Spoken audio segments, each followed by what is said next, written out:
Okay, I think most of us are back. Um, okay. uh, I want to take some time to debrief what you saw, to revisit what we've talked about today, and see where these things sort of intersect.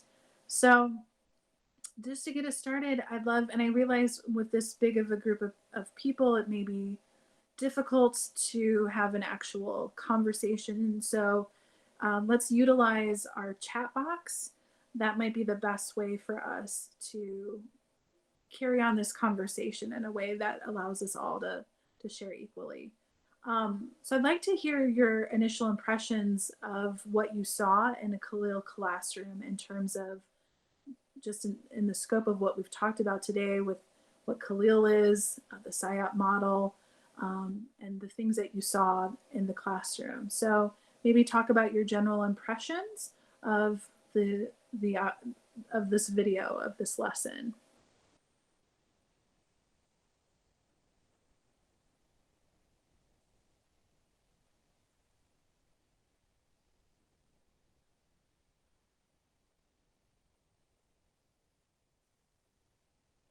So Allison writes, Edgar is a great class manager. I agree. What were some things, Allison, that you saw that you thought he did well as a class manager that make you think that he's great? Um, I feel like he just had a really good idea of like where like the focus was and like was really good at like redirecting students and um yeah, and he had like a variety of attention getters and he kind of like used them interchangeably. Um, so like the kids had to actually pay attention to like make sure that they were responding to like the correct into the correct attention getter because he did like Simon Says, he did like the class. Um, so, and he would like kind of switch off which one he was using. I thought that was like really effective for them. Thanks for sharing.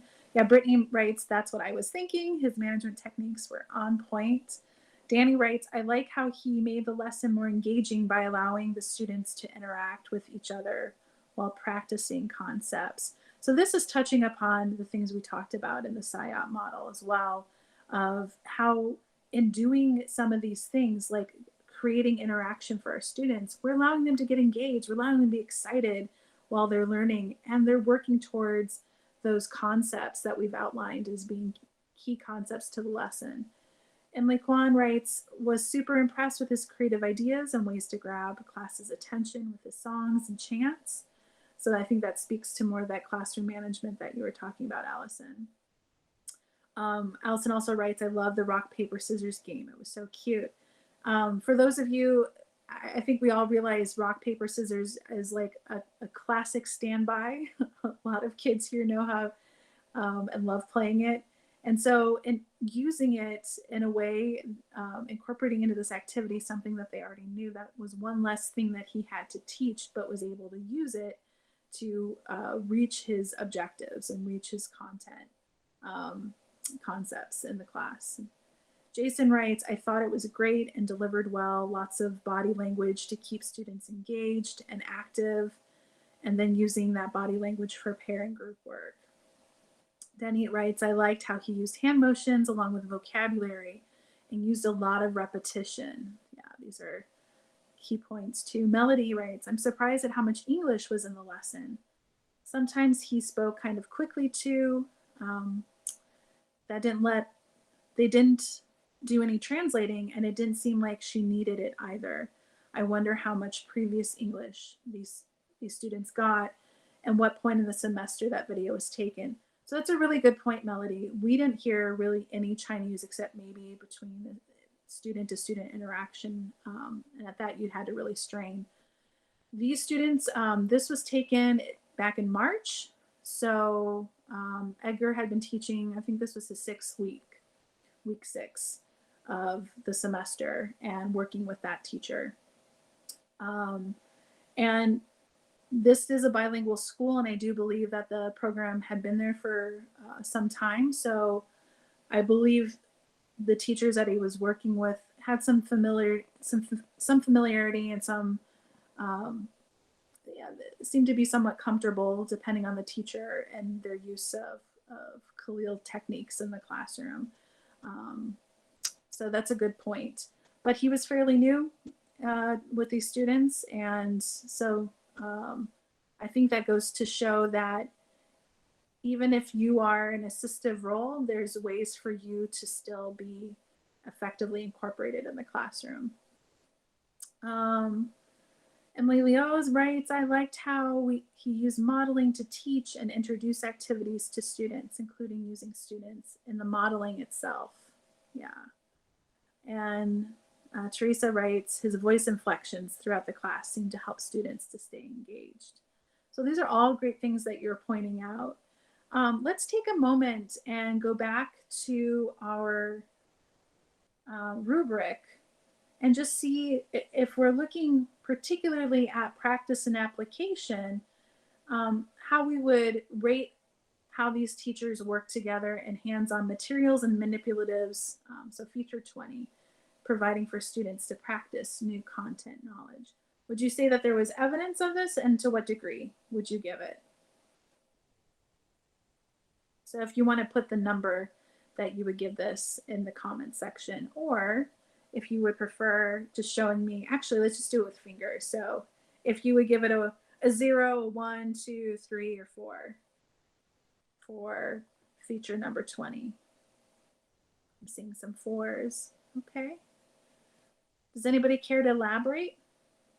You can unmic yourself if you want to speak.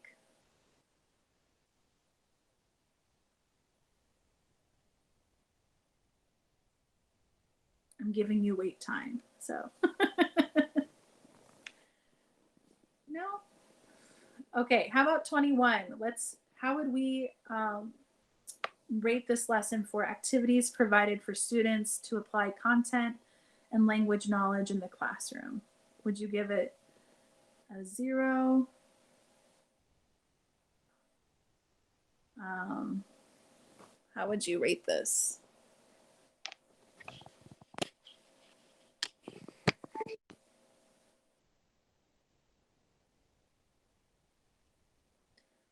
Three, 4, 4, 3. Okay. Anybody want to comment on that?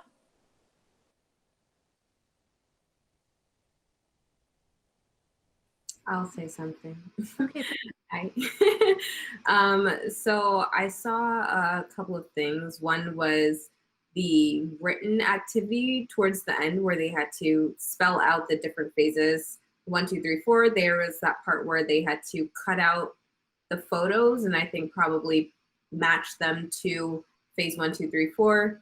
And then they also did the rock, paper, scissors challenge with each other. So those were 3 kind of activities that they applied the new vocabulary to. I don't know if you consider the vocabulary introduction with all of the hand movements also an activity, but those were a couple of things that I saw, and they touch on every single point in terms of writing, listening, reading, because after they write it, they have to read what they wrote to match the pictures.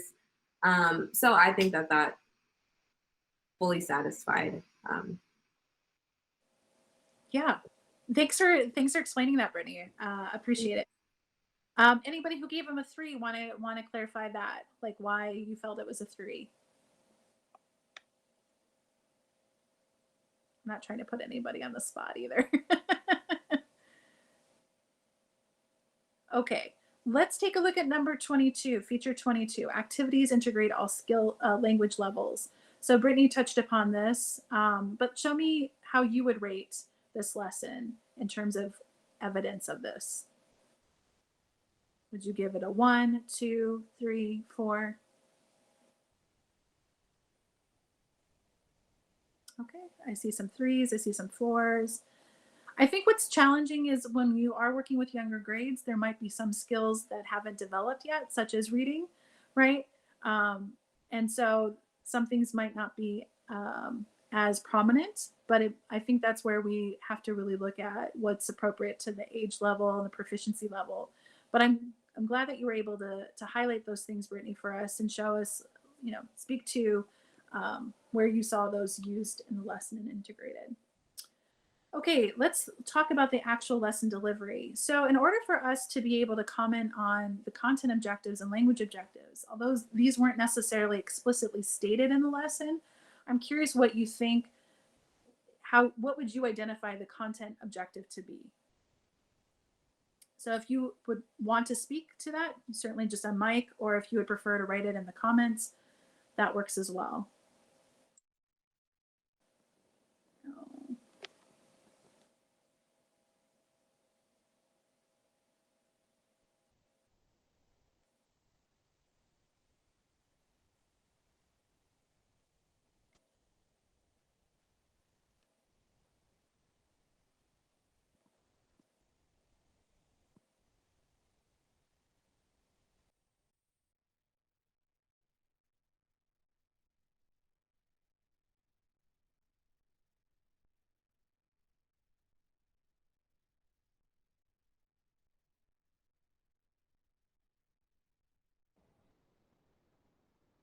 Sorry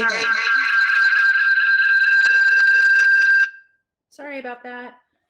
I am working off of 2 devices and one of them is not charging for whatever reason. So sorry about that.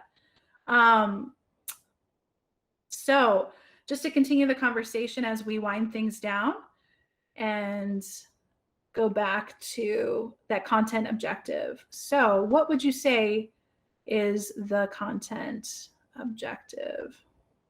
Let's see. So Alice, okay, so I see stages of butterfly metamorphosis. Yeah, identifying the 4 stages of the butterfly life cycle. Yep, I would agree. And I think even though we did not see that written explicitly, which it doesn't necessarily need to be, it was very clear that that was the objective. So knowing that that's the objective, how well do you think this lesson did in meeting that objective? Was it successful? Were students able to do this by the end of the lesson?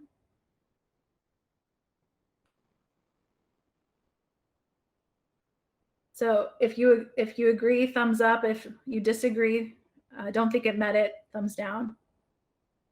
Okay, all right. Okay, let's think about the language objective. So the language objective was what? What would you identify as the language objective of this lesson? And again, you can comment in the chat section or if you want to unmic.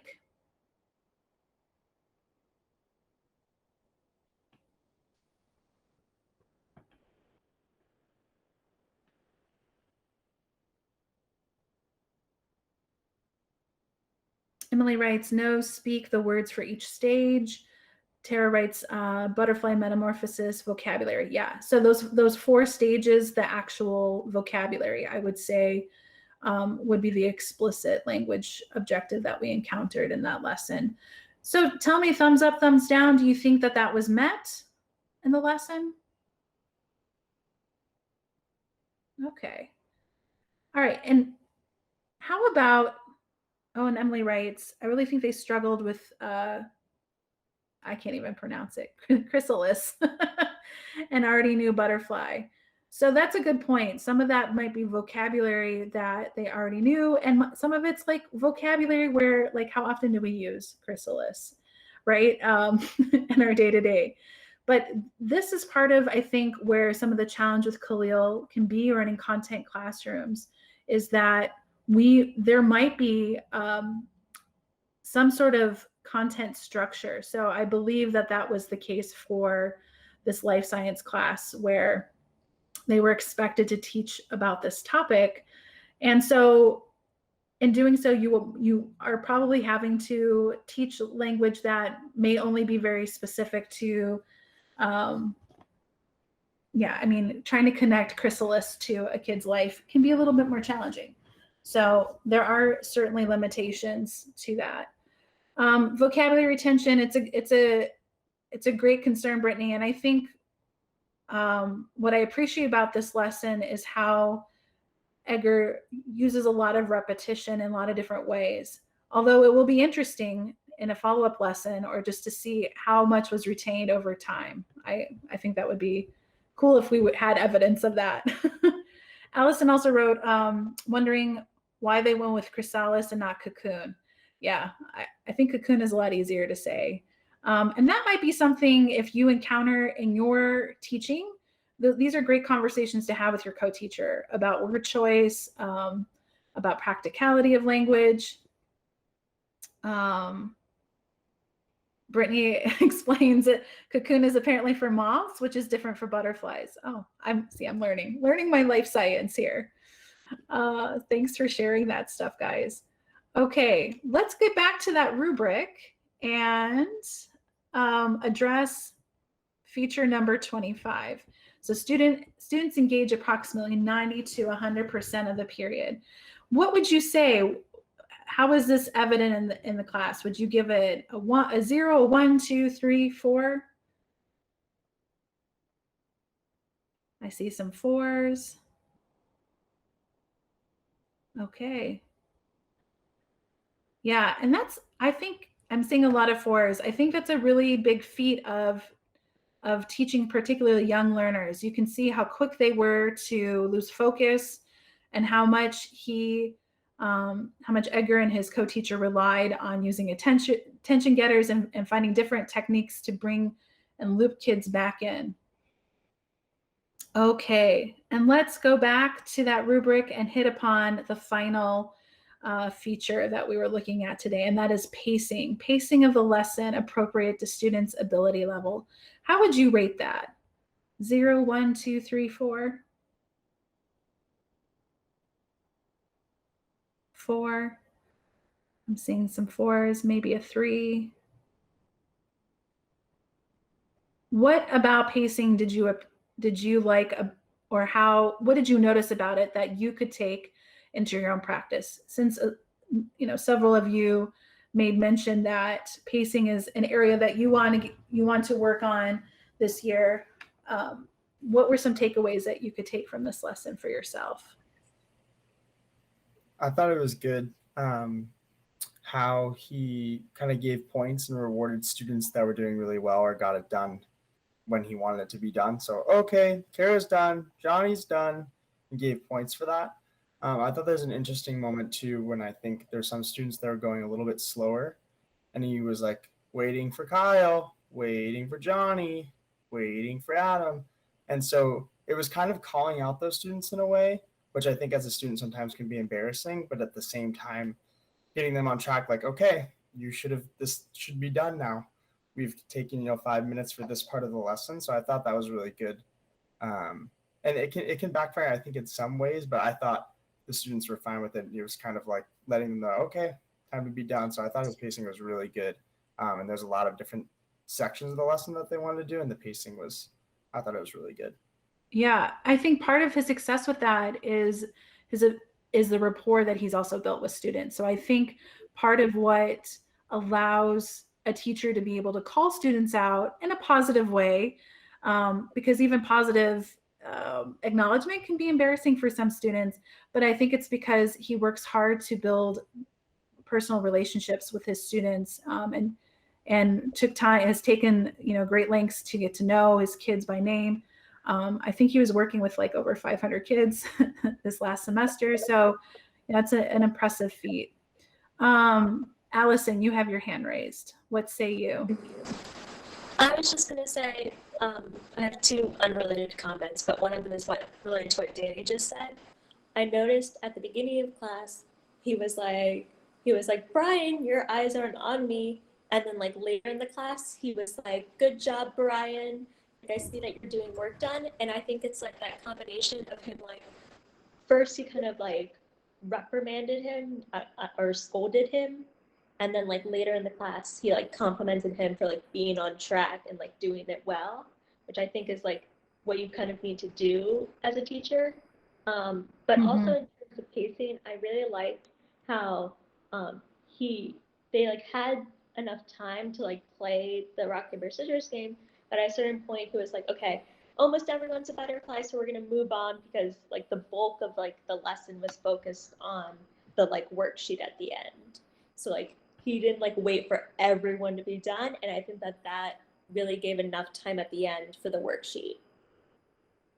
Yeah, these are good things to notice, because I think where we can lose a lot of time is in those transitions. I want to speak for a moment too about that feedback he was giving students, even though it's not something that we explicitly examined, in our rubric. In talking about giving specific feedback to kids, I think that's a good example of how we can do that. It doesn't have to be formal. It doesn't have to be big, but it shows that he's noticing improvement in that student within the course of a lesson, even if it's behavioral. And I think it's important that we make that effort to make those acknowledgments when we can in the classroom. There's a lot of things to do, and you can see holding a lot of those reins keeps you quite busy, quite active as a teacher. I think there's a lot to glean from this lesson. I hope you found a good use of your time. And even if you find yourself not in a CLIL situation, I think there's a lot to glean from this discussion, from being able to watch others teach, from being able to think about how the SIOP model might apply to your own context. So I think there's a lot here to digest, a lot here to think about. And we've come to the end of our workshop today, but I hope this is something you continue to stew on, to think about. And as questions come up, please reach out to Tom and I with those questions. We're here to support, we're help to connect you to solutions, and just be a source, another resource for you. Thank you so much for your time today, everybody. And if you have any, questions, please feel free to ask them before you go. But otherwise, thank you for your time, and we'll be seeing you tomorrow at our next workshop.